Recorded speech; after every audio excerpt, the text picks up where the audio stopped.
Pernahkah engkau melintas melewati pohon beringin tua di senja hari ketika mentari mulai menyebar cahaya kemerahan samar? Tiba-tiba, suasana yang tadinya ramai tiba-tiba menjadi sunyi, sangat sunyi, hingga hanya terdengar bunyi nafasmu sendiri dan rasa mencekam menyelimuti sepenuhnya. Di balik jaringan akar gantung yang menjalar seperti tangan tua dan kanopi yang lebat menyembunyikan langit, berkumandang cerita lama bahwa pohon ini bukan sekadar tanaman yang tumbuh liar. Konon, sebuah makhluk halus raksasa bernama Genderuwo telah menjadikannya tempat persembunyian dan bersemayam sejak zaman lama. Namun, pertanyaan yang selalu mengganggu, apakah kisah ini benar-benar nyata ada di antara kita yang tak terlihat? Atau hanya mitos kuno yang diwariskan turun-temurun untuk melindungi pohon itu? Simak video ini untuk tahu lebih lanjut. Dan jangan lupa like dan subscribe agar tidak ketinggalan konten seru lainnya.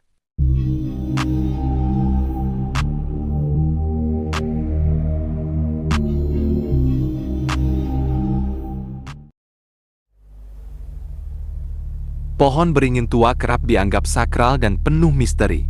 Banyak cerita yang beredar. Salah satunya adalah bahwa pohon ini dihuni makhluk halus raksasa yang dikenal dengan sebutan Genderuwo. Tapi, apakah ini fakta atau sekadar mitos? Mari kita kupas tuntas. Pohon beringin atau Ficus spp dikenal karena batangnya yang besar, akar gantung yang menjalar, dan kanopi lebat yang menutupi area luas. Di banyak desa, pohon beringin dianggap keramat.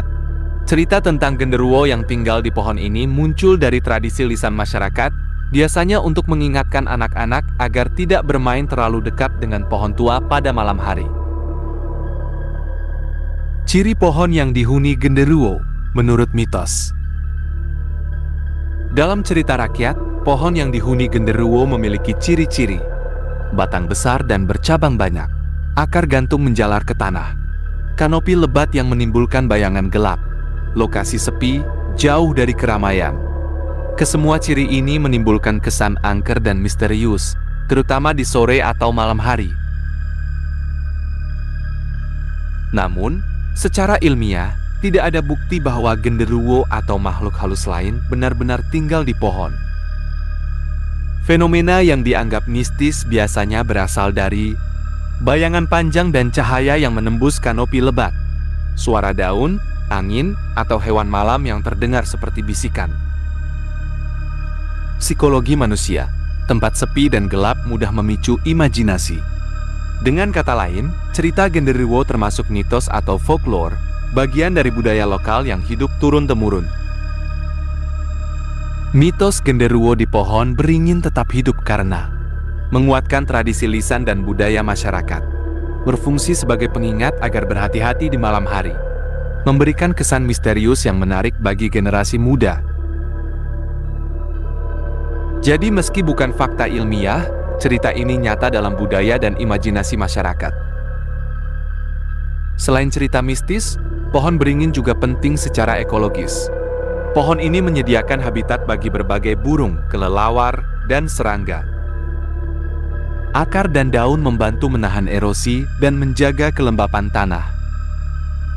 Di sisi budaya, beringin tua sering menjadi simbol perlindungan atau titik pusat desa, sekaligus tempat berkumpul masyarakat untuk upacara adat.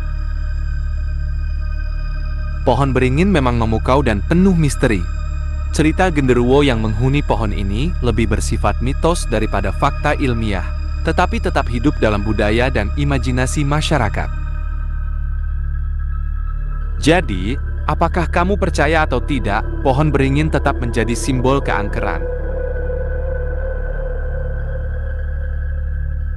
Pohon beringin akan selalu menyimpan cerita-cerita yang tertanam dalam setiap serat batangnya dan tersebar di antara akar gantungnya.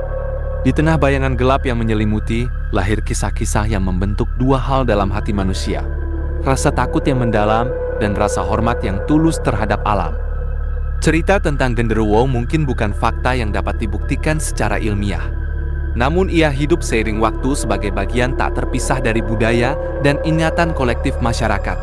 Mitos atau tidak, pohon beringin mengajarkan kita satu pelajaran yang abadi, bahwa alam patut dijaga dengan hati-hati, dihormati sepenuhnya, dan tidak boleh dipandang dengan sembarangan.